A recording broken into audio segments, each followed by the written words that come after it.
तो hello guys, कैसे हो आप सभी लोग। आई होप सभी लोग बढ़िया होंगे। तो गाइज, जो भी मेरे यूट्यूब चैनल पर नया है तो चैनल को सब्सक्राइब कर ले, बेल आइकन को ऑल पे सेट कर ले, ताकि आने वाली हर अपडेट आपको समय पर मिल जाए। ठीक है गाइज। तो गाइज चलिए स्टार्ट करते हैं आज हम अपनी नेक्स्ट क्लास को। तो कल हमने पढ़ा था जयपुर प्रजा मंडल के बारे में। उससे अलावा उससे पहले क्लास में पढ़ा था, हमने कुछ संगठन पढ़े थे, राजनीतिक संगठन के बारे में। और कल जयपुर प्रजा मंडल के बारे में पढ़ा था। आज हम अगले कुछ प्रजा मंडल है उनके बारे में भी चर्चा करेंगे, जैसे बूंदी प्रजा मंडल है, जोधपुर प्रजा मंडल, मारवाड़ प्रजा मंडल है, उसके बारे में चर्चा करेंगे। उससे पहले हम वापस कल वाला जो पढ़ा था उसके बारे में चर्चा कर लेते हैं कि जयपुर प्रजा मंडल होता क्या है। कि तो 1931 में सबसे पहले कौन सा प्रजा मंडल बना? जयपुर प्रजा मंडल। जयपुर प्रजा मंडल 1931 में बनता। अच्छा, बनाने वाले कौन? तो बनाने वाले थे एक तो जमनालाल बजाज और एक थे कर्पूरचंद पाटनी। फिर मैंने बताया 5 साल तक इसका कोई कार्य नहीं होता। 1936 में जमनालाल बजाज इसका पुनर्गठन करते हैं और 2 बंदों को नियुक्त करते हैं। कौन कौन? चिरंजीलाल मिश्र और हीरालाल शास्त्री। चिरंजीलाल मिश्र इसके अध्यक्ष और हीरालाल शास्त्री इनके सचिव बनाए गए थे। ठीक है। उसके बाद हमने पढ़ा कि अब इसका अधिवेशन बुलाना चाहिए। तो अधिवेशन कहाँ बुलाया? तो अधिवेशन बुलाया था जयपुर नदमल का कटला नामक स्थान पर। ठीक है। जिसकी अध्यक्षता किसने की? तो जिसकी अध्यक्षता की थी जमनालाल बजाज ने स्वयं की थी। ठीक है। और 1938 में जो शेखावटी किसान सभा थी, उस शेखावटी किसान सभा को जयपुर प्रजा मंडल ने क्या दिया? अपना मॉरल सपोर्ट प्रदान किया, या उसको अपने इसमें जयपुर प्रजा मंडल में विलय कर लिया। किसको? शेखावटी किसान सभा को। ठीक है। उसके बाद में हमने ये पढ़ा कि 8-9 मई 1938 को जो जयपुर प्रजा मंडल उसका अधिवेशन होता है। और अधिवेशन कहाँ पर? अभी बता ही दिया। 10 मई को कौन? कस्तूरबा गांधी आते हैं जयपुर में और महिला की 100 को क्या करते हैं? संबोधित करते हैं। जब ये बात है जयपुर रियासत के राज्यों को पता चलती है, तो 1939 में राजा ने जयपुर प्रजा मंडल और जमनालाल बजाज पर रोक लगा देते हैं। और 1940 में इन पर वापस ये जो रोक लगी थी उसको हटा देते हैं। क्यों हटा देते हैं? इसका कारण कहते हैं कि जयपुर जो प्रजा मंडल थे उन्होंने क्या किया? फिर सत्याग्रह किया। सत्याग्रह करके कब किया गया? तो 1939 में। अच्छा, किसके द्वारा गिरफ्तारी दी गई? तो महिलाओं के नाम बताए गए, रमा देवी, इंदिरा देवी, दुर्गावती।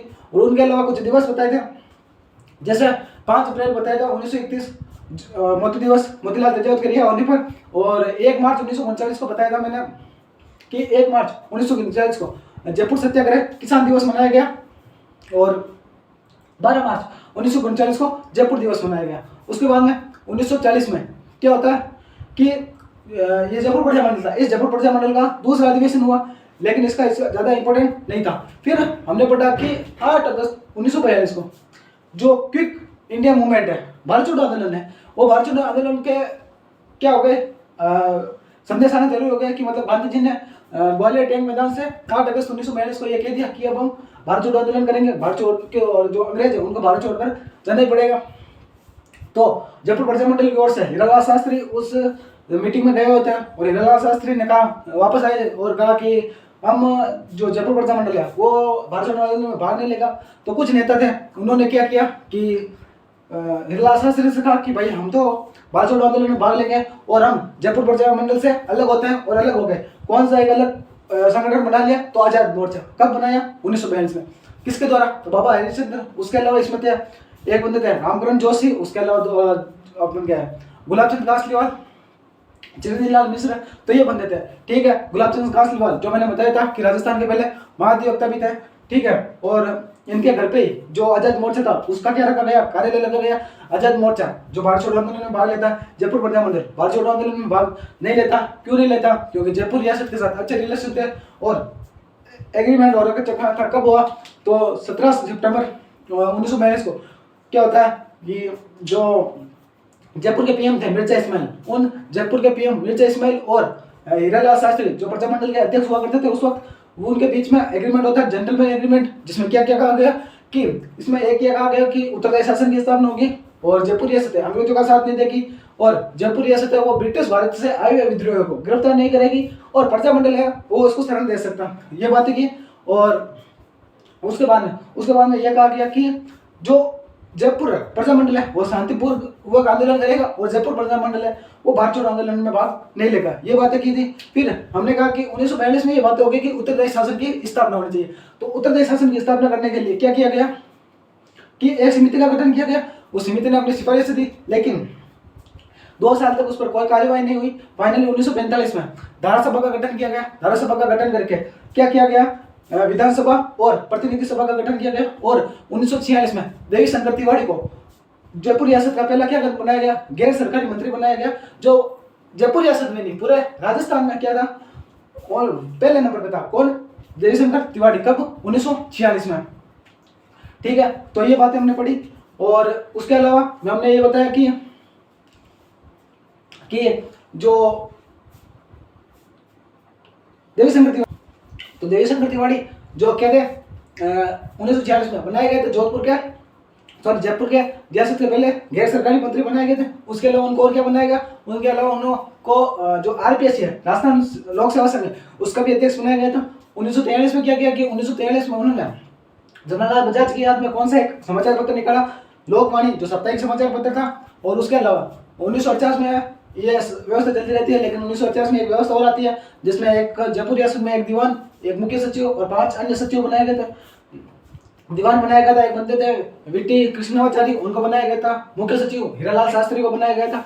5 सचिव और थे, जिसमें देवी शंकर तिवारी थे, टीकाराम पालीवाल थे, दौलतराम भंडारी थे, और 2 बंदे थे वो सामंतों में से लिए गए थे। तो ऐसे मिलाकर ये 5 जो एक पूरी कमेटी बनाई गई थी। उसके बाद में क्या हुआ कि जो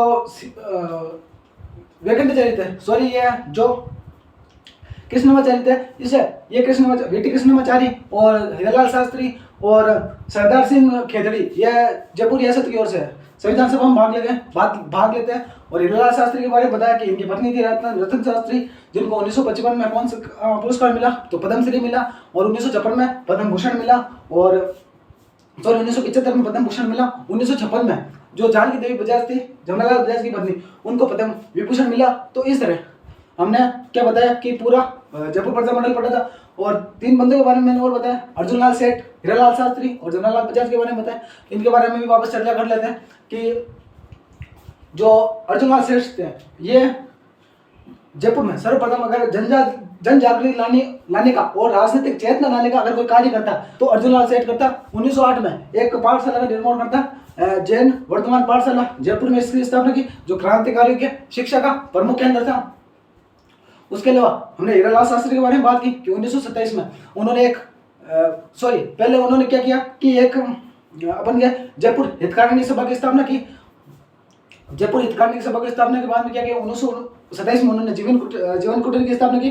मैंने बताया था कि उनकी पुत्री थी शांताबाई, जो बालिकाओं की शिक्षा के लिए कदम उठा रही थी। उनकी अकाल मृत्यु होने के कारण जो मृत्यु हो जाती है, और मृत्यु होने के बाद में जीवन कुटीर की स्थापना कहाँ की, तो निवाई टोंक में की गई। और 1935 में वो वनस्थली विद्यापीठ के नाम से जाने लगी। और फिर क्या हुआ कि वहाँ पर पंचमुखी शिक्षा दी जाती थी। फिर जमनालाल बजाज के बारे में पढ़ा कि जमनालाल बजाज उन्होंने क्या किया कि जमनालाल बजाज गांधी जी के खास हुआ करते थे और काशी का पास सीकर के रहने वाले थे। उनको राजस्थान के बादशाह गांधी जी का 5वें पुत्र गुलाम नंबर 4 के थे। 1920 में असहयोग आंदोलन के दौरान क्या किया कि अपने राय बहादुर की उपाधि अंग्रेजों को लौटाई थी। तो ये बातें हमने प्रमुख जयपुर प्रजामंडल के बारे में की थी। आज हम पढ़ेंगे बूंदी प्रजामंडल और जोधपुर प्रजामंडल, मारवाड़ प्रजामंडल। तो पहले हेडिंग लगा दे अपन बूंदी प्रजामंडल की है।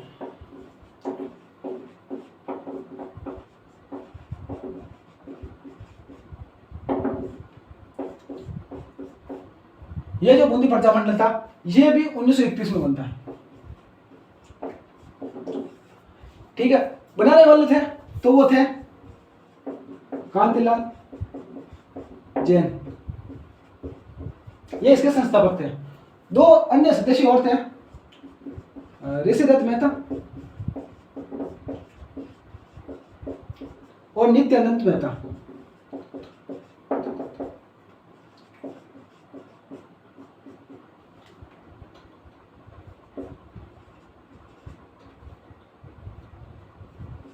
ठीक है, कौन कौन, कांतिलाल जैन, ऋषिदत्त मेहता, नित्यानंद मेहता, ये 3 बंदे थे।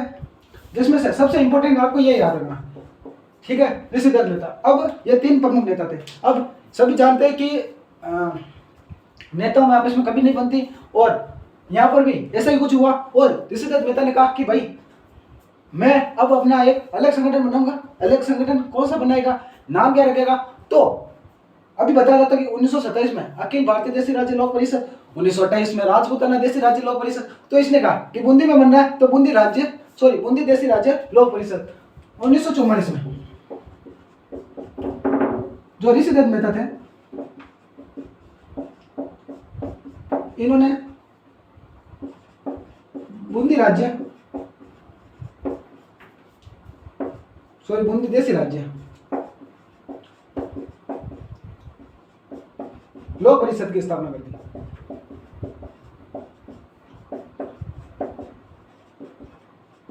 तो ये बात क्या आपको ध्यान रखनी है कि ऋषिदत्त मेहता ने किसकी स्थापना की? तो बूंदी देशी राज्य लोक परिषद की स्थापना की।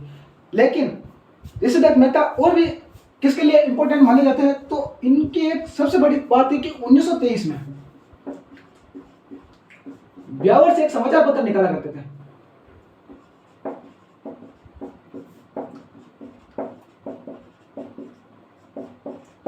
और इस समाचार पत्र का नाम था राजस्थान। ठीक है, ब्यावर से निकाला करते थे कौन सा समाचार पत्र? राजस्थान समाचार पत्र। अब देखो बात ऐसी है कि ये थे बूंदी में हो रहे थे, लेकिन बूंदी में रहकर बूंदी के राजा के खिलाफ कोई अखबार निकाला जाता और उस अखबार में बूंदी के राजा का क्या की जाती है? बुराई की जाती है। तो ये उस वक्त संभव नहीं था।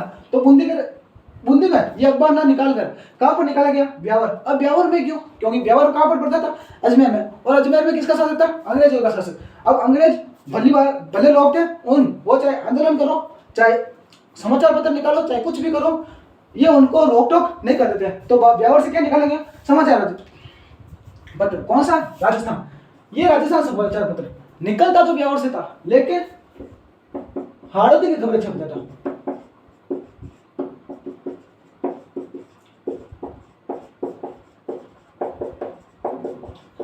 ठीक है, कौन सी खबरें? हाड़ोती की खबरें। किस समाचार पत्र में? राजस्थान समाचार पत्र में। कब निकलता? 1923 में। कहां से? ब्यावर से। किसके द्वारा? ऋषिदत्त मेहता के द्वारा।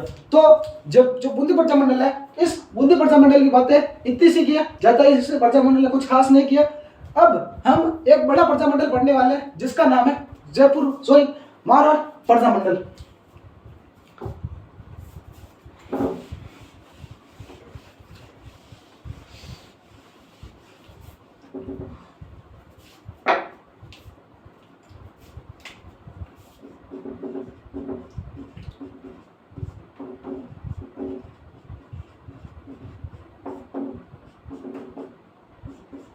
देखो, मारवाड़ पर्चा मंडल बनता 1934 में।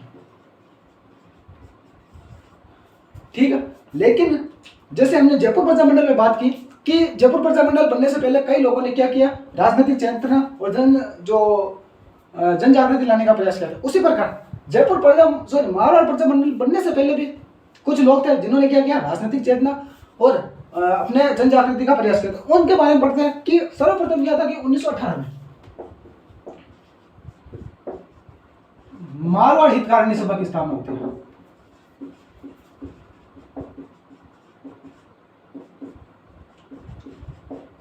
एक बंदे थे चांदमल सुराना। इन चांदमल सुराना ने क्या किया? मारवाड़ हितकारिणी सभा की स्थापना की। लेकिन वही बात, जैसे जयपुर पर्चा मंडल में जो जयपुर पर्चा मंडल था उसने 5 साल तक कोई कार्य नहीं किया। 1931 में वो बनता है, लेकिन 1936 में पुनर्गठन हुआ। उसके बाद में वो क्या हुआ? कार्य शुरू हुआ। उसी प्रकार जो मारवाड़ हितकारिणी सभा थी, वो मारवाड़ हितकारिणी सभा भी 5 साल तक कोई काम नहीं करती है। और 1923 में 5 साल बाद जयनारायण व्यास इसका पुनर्गठन करते हैं।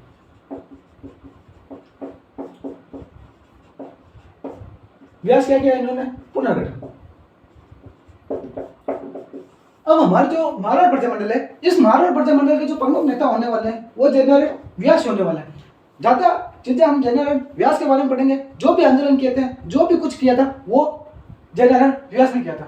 जयनारायण व्यास 1923 में क्या करते हैं? मारवाड़ हितकारिणी सभा का पुनर्गठन करते हैं। लेकिन 1920 में इन्होंने एक संघ पहले से बना रखा था, मारवाड़ सेवा संघ।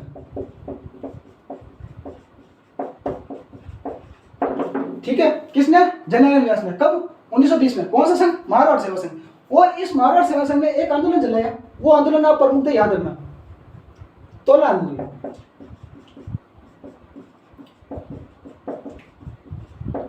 अब ये तोला आंदोलन क्यों चलाया गया? तोला आंदोलन क्या था कि जैसे 1 किलोग्राम है 1000 ग्राम होता है, ये मापने की इकाई है और कुछ नहीं।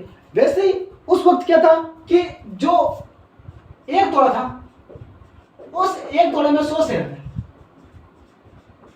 ठीक है। और जो जोधपुर के राजा ने वो क्या कर दिया कि 1 तोले में 80 शेर कर दिए, ठीक है।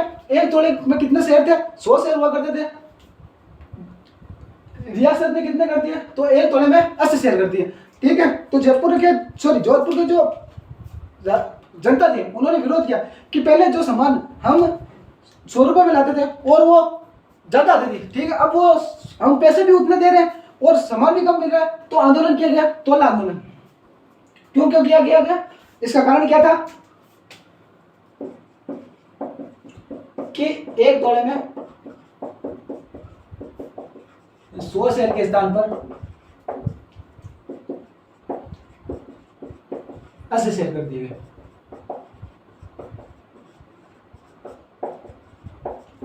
ठीक है। तो ये बात भी आपको ध्यान रखनी है, ठीक है। जनरल न्यास के बारे में मारवाड़ सेवा संघ तोला आंदोलन किया और 100 शेर के स्थान पर 80 शेर कर दिए गए, ठीक है। तो ये आंदोलन क्या होता है? फिर आंदोलन सफल भी होता है। जो जोधपुर रियासत के जो राजा होते हैं वो राजा क्या करते हैं कि जो ये मांग है इस मांग को मान लेते हैं और वापस 1 तोले में 100 शेर कर देते हैं, ठीक है। 1927 में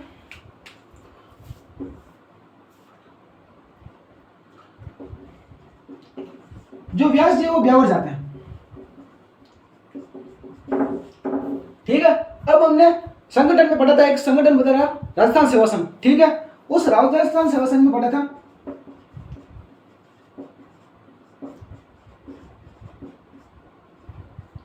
जो 1919 में बना था, हमने पढ़ा था इसके बारे में। वर्धा महाराष्ट्र में बनता, ठीक है। विजय सिंह पति किसको बनाने वाले हैं? रामनारायण चौधरी। और रामनारायण चौधरी और हरिभाई कीकर आर्थिक सहायता दी थी, वो जमनालाल बजाज ने दी थी। हमने इस संगठन को अच्छी तरह से पढ़ा, आप जाके वो क्लास ले सकते हो, ठीक है। तो ब्यावर में कौन सा? राजस्थान सेवा संघ। मैंने बताया था कि 1927 में यह राजस्थान सेवा संघ बंद हो जाता है और बंद होने के बाद में इसको कोई चलाने वाला होता था तो वो था मणिलाल कौटन।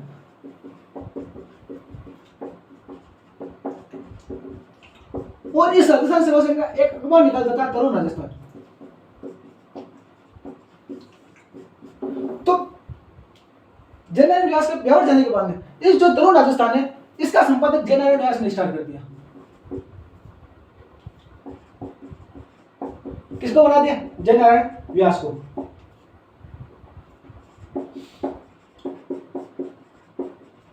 ठीक है, मणिलाल कोठारी के पास गए और उन्होंने कहा कि भाई अब ये जो तरुण राजस्थान है वो आपको निकालना। कहां से निकालना प्रारंभ किया?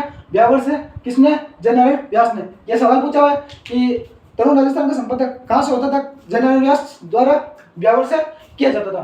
तो ये बात भी आपको ध्यान रखनी है।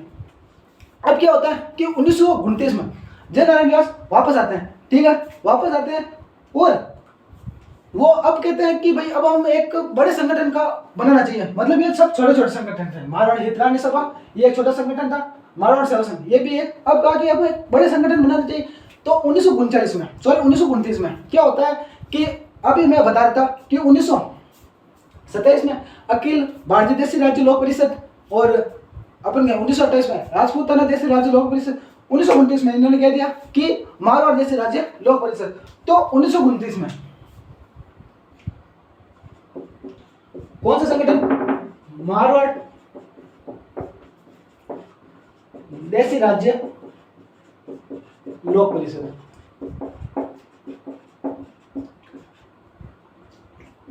किसके द्वारा? तो जनरल व्यास के द्वारा।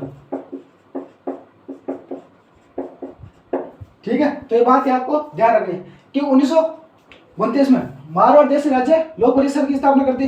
किसने की? तो जनरल व्यास ने की। ठीक है, तो जनरल व्यास ने की तो कहा कि भाई अब क्या करें, ये जो इसकी स्थापना तो कर दी कि भाई अब हम इसका अधिवेशन करेंगे। ठीक है, कि अधिवेशन करेंगे, ठीक है, लेकिन क्या करेंगे कि है कहाँ की, तो मारवाड़ की। तो अधिवेशन भी कहाँ करेंगे, जोधपुर में करेंगे। तो जोधपुर को जब ये पता चलता है राजा को कि अब ये ऐसा ऐसा एक संगठन बना है और उसका अधिवेशन करने वाले, उसका सम्मेलन करने वाले, तो जो जयपुर के रियासत के जो राजा थे उन्होंने कहा कि इस बार आप अधिवेशन नहीं कर सकते, अब के अधिवेशन करके देखो, टांगड़ा तोड़ देगा, ठीक है। तो जनरल व्यास ने कहा कि हम तो अधिवेशन करेंगे। तो इसका एक चीज याद रखना कि इसका जो प्रथम अधिवेशन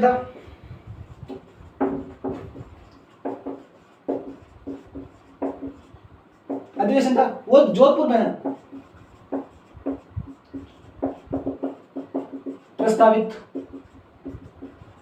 जोधपुर में प्रस्तावित हुआ, ठीक है। लेकिन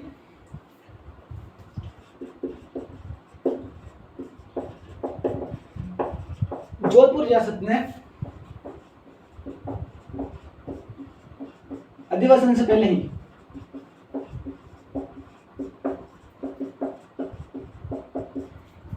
प्रमुख नेताओं को गिरफ्तार कर लिया।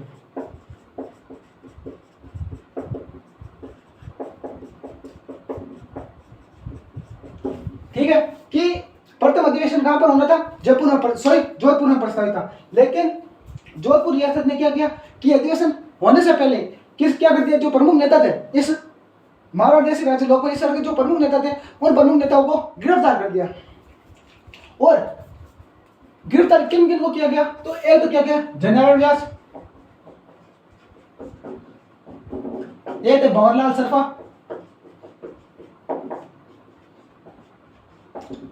एक थे आनंद राज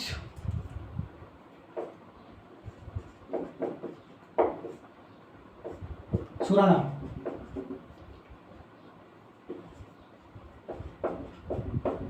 ठीक है, तो इन तीन बंदों को क्या किया गया, गिरफ्तार किया गया। ठीक है, तो भाई का कि गिरफ्तार कर लिया। अब इनका क्या करें कि अब इनको ऐसी जगह ले जाकर ठोको जहां पर किसी को आवाज की बात नहीं है। तो इनको लाया गया नागौर, और नागौर की एक विशेष अदालत थी, उस विशेष अदालत में इनके खिलाफ मुकदमा चला गया और 5 साल की सजा, 5 साल की क्या सुनाई, सजा सुनाई। तो इन तीनों को कहां लाया गया फिर, नागौर, और नागौर की विशेष अदालत में।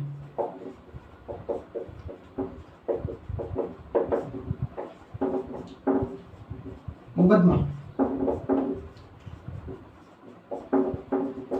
और कितने साल की, 5 वर्ष की सजा।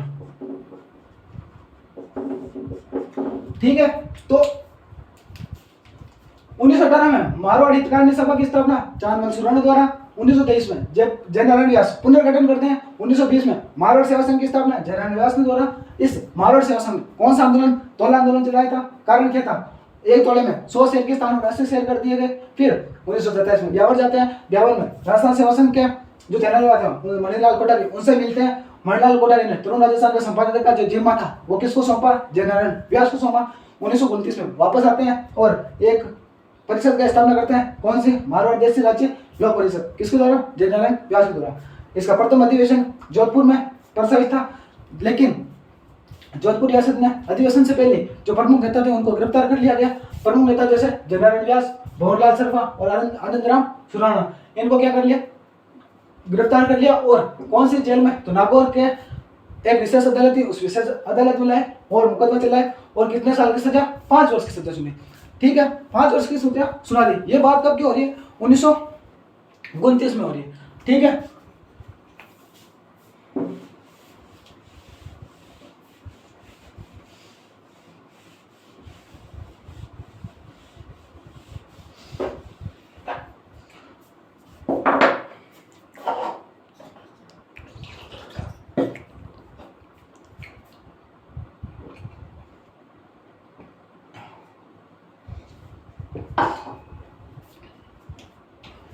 यह बातें कब की हो रही है, 1929 में।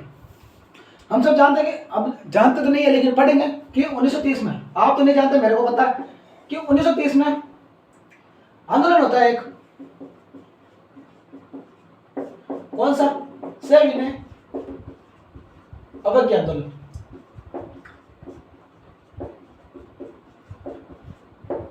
कौन सा आंदोलन चल रहा होता है, सविनय अवज्ञा आंदोलन चल रहा था। कब, 1930 में। इस सविनय आंदोलन को एक घटना थी कि 5 मार्च 1931। इस दिन क्या होता है कि जो गांधी जी थे और जो भारत के वाइसराय थे लॉर्ड इरविन, उनके बीच में समझौता होता है। कौन?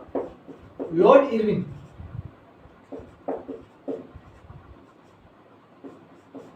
ठीक है, लॉर्ड इरविन और ये क्या थे? भारत के वाइसराय।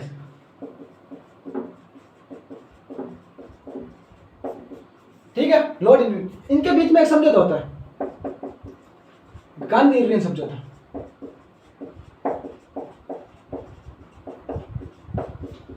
कब की बात है? 5 मार्च 1931 की। इस गांधी इरविन समझौते में यह कहा गया कि जितने भी नेता, जो ब्रिटिश भारत के जितने भी नेता थे, जिनको शांतिपूर्वक आंदोलन के दौरान गिरफ्तार कर लिए गए थे। एक तो आंदोलन होते थे जो हिंसक आंदोलन होते थे, जिनमें किसी का नुकसान होता था, हिंसा की जाती थी, किसी को मार दिया, काट दिया।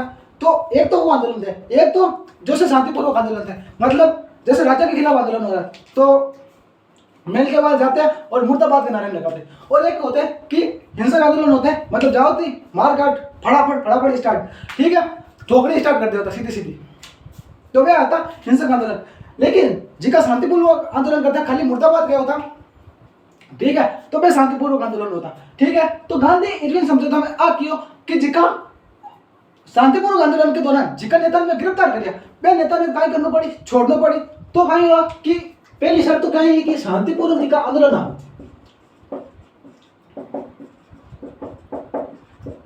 ये शांतिपूर्वक आंदोलन में जिका नेता गिरफ्तार हुआ, इनको रिहा कर दिया जाएगा। ठीक है, और फिर एक क्या थी कि एक दूसरी शर्त क्या रखी थी? कि दूसरी शर्त ये रखी थी कि ये जो सविनय अवैध आंदोलन चल रहा, ये सविनय आंदोलन बंद होगा। तो सविनय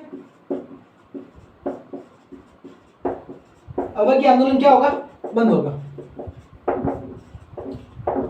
ठीक है, फिर क्या होगा? एक शर्त ये रखी कि जो कांग्रेस है वो दूसरे गोलमेज सम्मेलन में बांट देगी।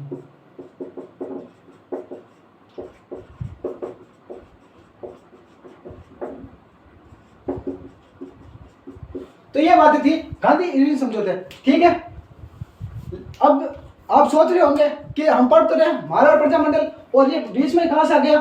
ठीक है, तो भारत की बात कहां से गई? तो ये इससे रिलेटेड ही है, इसलिए बता रहा हूं कि 5 मार्च 1931 को क्या होता है कि गांधी और लॉर्ड इरविन के बीच में गांधी इरविन समझौता हुआ। और इस समझौते के दौरान क्या कहा कि जो शांतिपूर्वक आंदोलन के जो नेता थे उनको गिरफ्तार किया गया था, उनको रिहा कर दिया जाएगा और सभी के आंदोलन को बंद कर दिया जाएगा और कांग्रेस है वो दूसरे गोलमेज में शामिल होगी।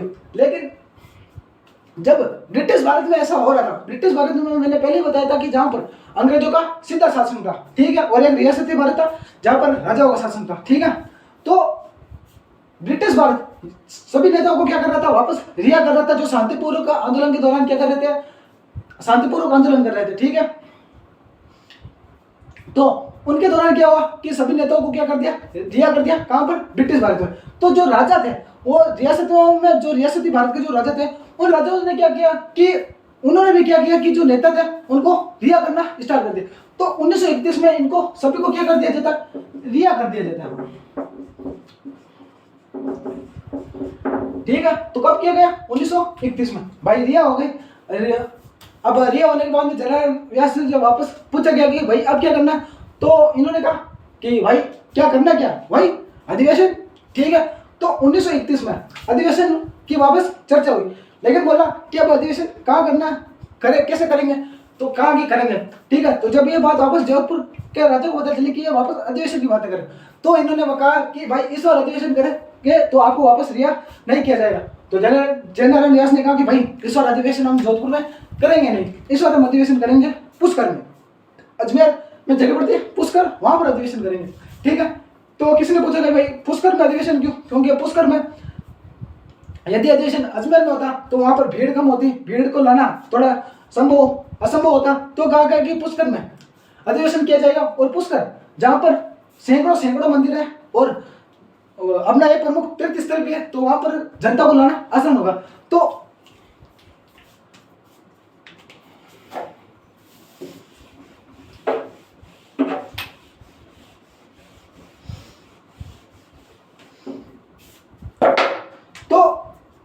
24-25 दिसंबर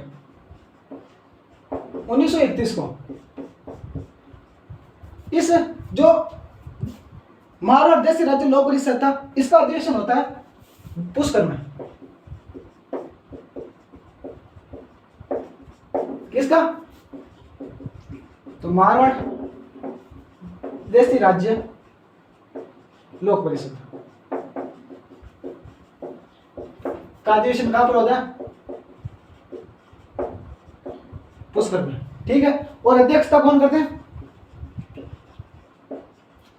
यहां पर फंसते हैं देखो लोग कि भाई देखो अधिवेशन करने वाले कौन? जनरल व्यास। तो ये सब ये सोचते हैं कि अध्यक्षता करने वाले कौन होंगे? जनरल व्यास होंगे, लेकिन ऐसा नहीं है। जनरल व्यास के मिलने वाले थे जिनका नाम था चांदग्रहण शारदा, जो ब्यावर के थे। जब ये तय हो गया था कि अब जो अधिवेशन है वो पुष्कर में करेंगे, तो जो जनरल व्यास थे उन्होंने कहा, चांदमल सुराणा को मैसेज किया, सॉरी चांदग्रहण शारदा को मैसेज किया और उनसे कहा कि भाई इस डेट को हम ये अधिवेशन करने वाले, सम्मेलन करने वाले, तो इसके खाने पीने टेंट वेंट की सबकी क्या कर देना, व्यवस्था कर देना।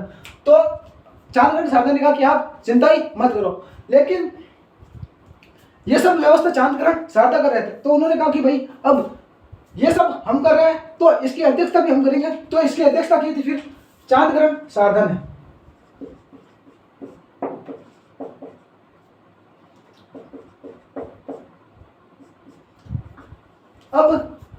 अब जैसे मैंने बताया था कि जो जयपुर परिसर मंडल था उसका अधिवेशन होता है 8-9 मई 1938 को जयपुर में। ठीक है। तो उसमें 10 मई को कौन आते हैं? कस्तूरबा गांधी आती है। तो इसी में भी जनरल व्यास ने गांधी जी से बात की कि भाई आप हमारे ऐसे ऐसे अधिवेशन हो रहा है, उस अधिवेशन में चलो। तो गांधी जी ने भी वही बात की कि मैं कौन सा जो ब्रिटिश वाले उनके मामले संभाल रहा हूँ, आपके मामले आप ही संभालो, आप ऐसा करो मम्मी जी को ले जाओ, मतलब मम्मी जी को कस्तूरबा गांधी। तो इसमें किस और कौन सम्मिलित होते हैं? तो कस्तूरबा गांधी। कस्तूरबा गांधी ने कहा कहीं भाई कहीं गजब डोग लो भाई, खुद तो जा रहे बनी है, खुद आंदोलन कर रही है और माना और भेज रहे, हमारा तो बड़ा दुख है। ठीक है, मतलब हंसी मजाक की बात है। तो गांधी जी ने किसको बोला? कस्तूरबा गांधी को जाने को बोला। तो कस्तूरबा गांधी तो एक बार मना कर देते कि भाई मेरे को बार बार नहीं जाया जाता। तो उनके साथ फिर एक बंदे को और भेजा जाता जो था मणिलाल कोठारी। लेकिन कस्तूरबा गांधी ने उनके लिए भी मना कर दिया कि इनको भी हमारे साथ मत भेजो। तो एक बंदा और भेजा जाता जिसका नाम था काका कालेरकर। तो 3 बंदों को भेजे जाते। कौन कौन? तो आए कौन कौन थे? एक तो कस्तूरबा गांधी,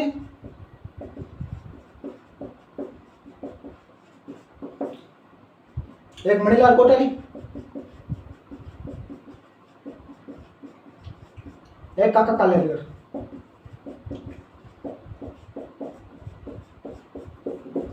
ये काका कालेरकर की एक बात आप और याद रखना कि 1953 में जो ओबीसी आयोग बना था, उस ओबीसी आयोग के अध्यक्ष रहे थे।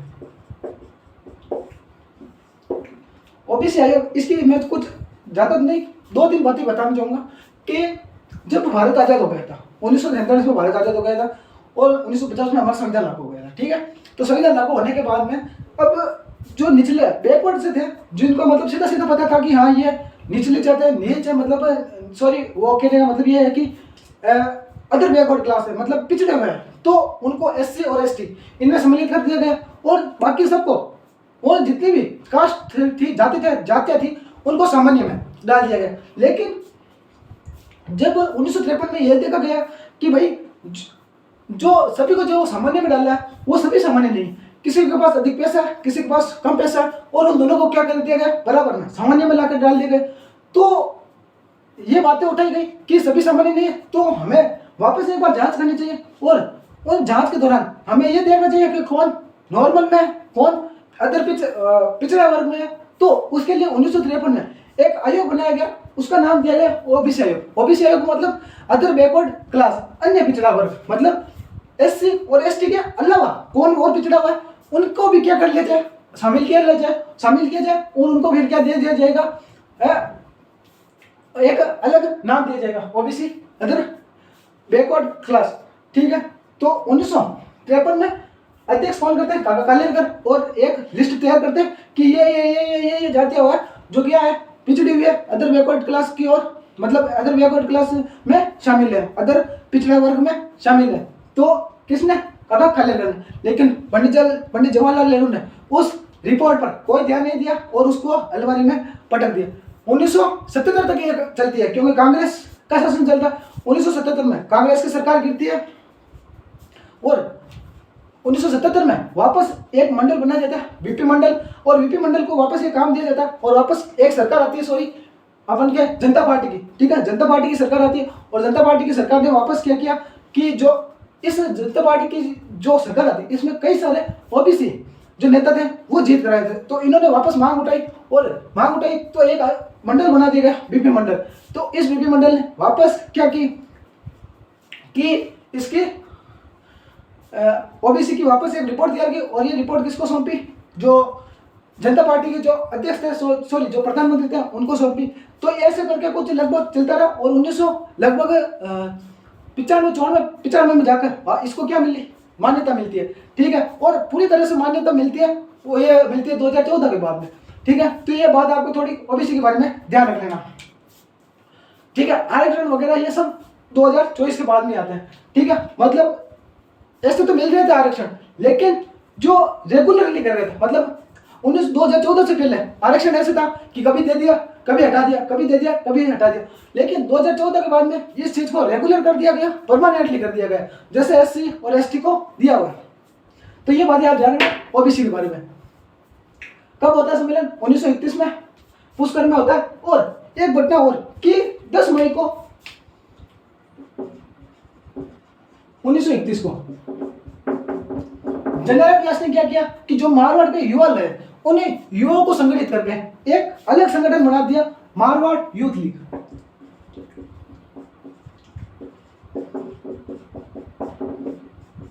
ठीक है, किसके द्वारा? जनरल व्यास के द्वारा। अभी तो प्रजामंडल स्टार्ट भी नहीं हुआ, उनसे पहले इतनी बातें हो गई, ठीक है। तो किसके द्वारा? जनरल व्यास के द्वारा। जब रियासत को ये बात पता चलती है कि भाई एक अलग संगठन कौन सा बना ले, मारवाड़ देशी राज्य लोक परिषद, इसका अधिवेशन भी ये कर चुका है, सॉरी अधिवेशन बाद की बात है, बाद में होता है। तो उनको पता चलता है कि एक तो ये, उसके अलावा एक और बना दिया मारवाड़ यूथ लीग। तो जो रियासत थी इसने क्या किया, इस मारवाड़ यूथ लीग पर प्रतिबंध लगा दिया, रियासत ने इसे बैन कर दिया, ठीक है। लेकिन बैन किया तो उनसे पहले इन्होंने क्या किया कि 1932 में इसका नाम चेंज कर दिया और कर दिया बाल भारत सभा।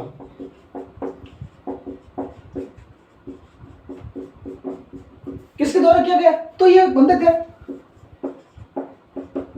छगन राज चौपासीवाल,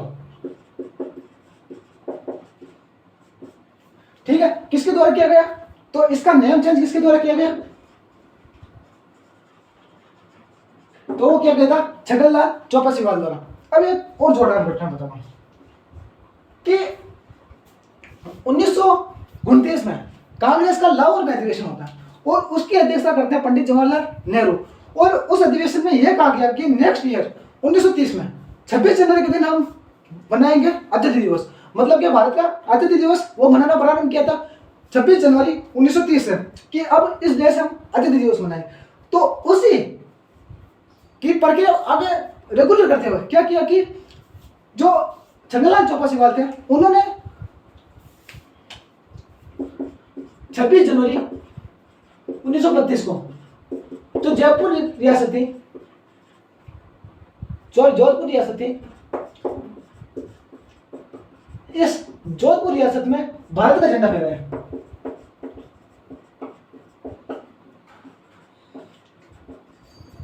ठीक है, क्या किया कि 26 जनवरी 1932 को जयपुर रियासत में किसका झंडा? भारत का झंडा। अब आजादी से पहले हर रियासत एक अपने एक देश थी, एक कंट्री थी, तो किसी दूसरी कंट्री का झंडा किसी दूसरी कंट्री में फहराना गलत बात है। जैसे आप अभी बाहर निकलो और अभी आप पाकिस्तान का झंडा फहराओ तो भाई साहब पुलिस अभी आपको हाथों हाथ गिरफ्तार कर लेगी। तो ये संभव नहीं था। तो क्या हुआ कि जयपुर रियासत में किसका झंडा? भारत का झंडा। जो जयपुर रियासत के राजा को ये पता चला तो उनको बहुत बुरा लगा और उन्होंने क्या किया, मारवाड़ देशी राज्य लोक परिषद इसको बैन कर दिया, बाल भारत सभा इसको भी बंद कर दिया, मारवाड़ यूथ लीग इसको भी बंद कर दिया। फिर फाइनली जैसे जैसे 1934 आ गया और 1934 में किसकी स्थापना हो गई? मारवाड़ प्रजा मंडल की स्थापना हुई। अब हम बढ़ेंगे प्रजा मंडल की ओर।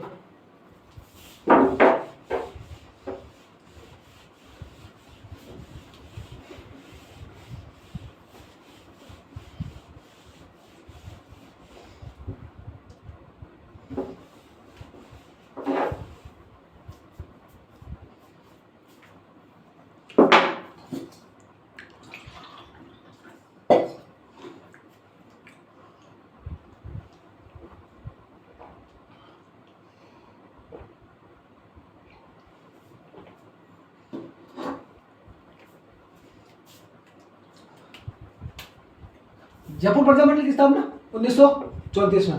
करने वाले कौन? व्यास जी। अध्यक्ष किसको बनाया गया? तो अध्यक्ष अभी मैंने 3 बंदे बताए थे जिनको गिरफ्तार किया गया था, व्यास जी, भंवरलाल सरपा, तो उन्हीं को बनाया गया था अध्यक्ष, भंवरलाल सरपा।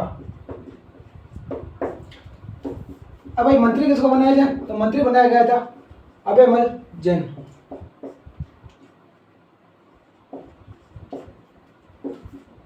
ठीक है, फिर कहा कि भाई एक सदस्य और बनाया जाए, तो इसका एक सदस्य और बनाया गया था अंचलेश्वर प्रसाद। ठीक है, तो ये बात ध्यान रखना कि जयपुर प्रजा मंडल कब बनता? 1934 में। किसने? व्यास, संस्थापक व्यास जी, अध्यक्ष किसको? भंवरलाल सरपा को बनाया गया, मंत्री अभयमल जैन। ठीक है, ये इसके मंत्री थे। सदस्य कौन? तो अंचलेश्वर प्रसाद। 2 घटनाएं याद रखना, 1936 की 2 घटनाएं थी। एक तो कृष्णा दिवस,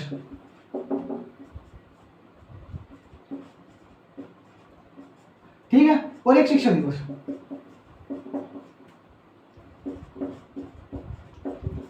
ठीक है, सवाल ये पूछा हुआ है कि कृष्णा दिवस का संबंध किस प्रजामंडल से था? तो मारवाड़ प्रजामंडल। रियासत कौन सी? तो मारवाड़ रियासत। ठीक है, शिक्षक दिवस ये 21 जून, डेट याद रखना। अब मनाया क्यों किया गया था? कि ये मनाया गया था बॉम्बे में। वो क्या था कि जो कृष्णा नाम की एक लड़की थी, उस कृष्णा नाम की लड़की को क्या कर लिया गया? अपहरण कर लिया गया, उसको अगवा कर लिया गया। ठीक है, तो पुलिस इसको खोज नहीं पा रही थी, तो जो बॉम्बे के जो सेठ थे, साहूकार थे, उन्होंने ये आंदोलन किया। किसके लिए किया? उस कृष्णा नामक लड़की को वापस ढूंढने के लिए किया। तो ये बात आप ध्यान रखना, कब किया गया? 1936 में। यह शिक्षक दिवस क्यों किया गया? ये शिक्षक दिवस इसलिए किया गया कि मारवाड़ रियासत में जो स्कूलें थी, उन स्कूलों में जो शिक्षक थे, उन शिक्षकों में वापस जो फीस की बढ़ोतरी हुई थी, उस फीस की बढ़ोतरी को कम होने के उपलक्ष्य में कौन सा दिवस? शिक्षक दिवस मनाया गया। 1936 की एक और घटना है, हमने पढ़ा था अखिल भारतीय देशी राज्य लोक परिषद। इस अखिल भारतीय देशी राज्य लोक परिषद का 1936 में अखिल भारतीय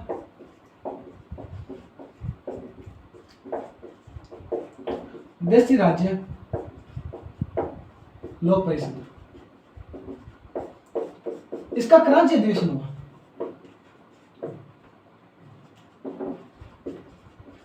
ठीक है, और इस क्रांति अधिवेशन में जो व्यास जी थे,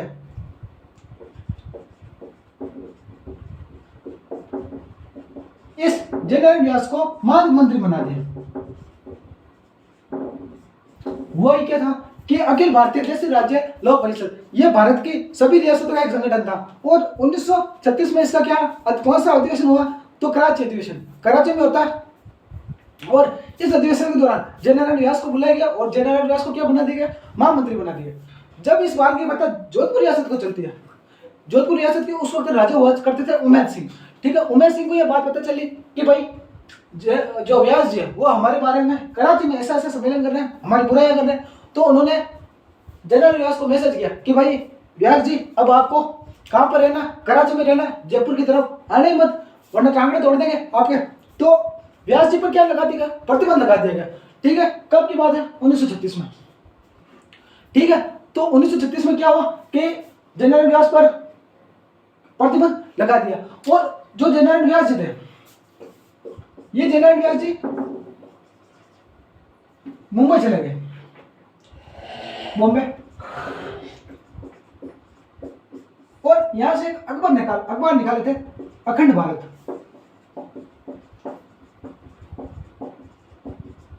ठीक है, रियासत ने इस पर क्या, इन्होंने इन पर क्या लगा दिया, बैन लगा दिया। कब? 1936 में।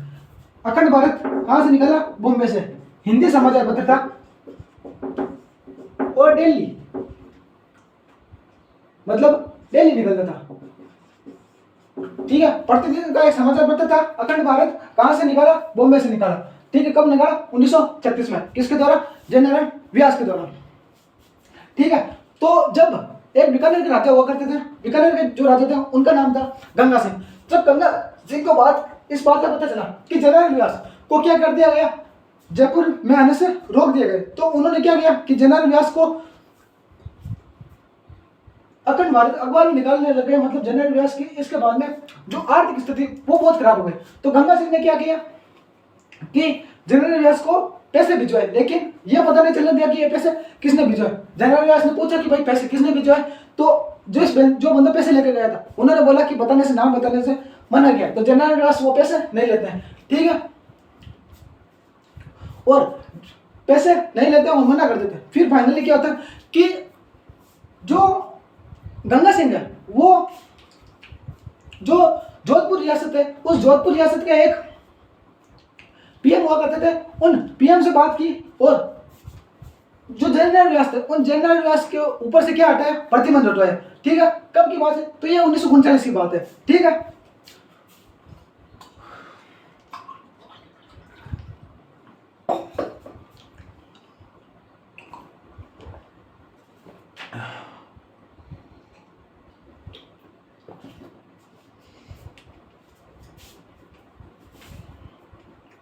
तो व्यास पर क्या हो जाता है? प्रतिबंध। कब की बात? 1936, ठीक है। तो अभी बता रहा था कि जो जोधपुर रियासत है उसके पीएम कौन थे?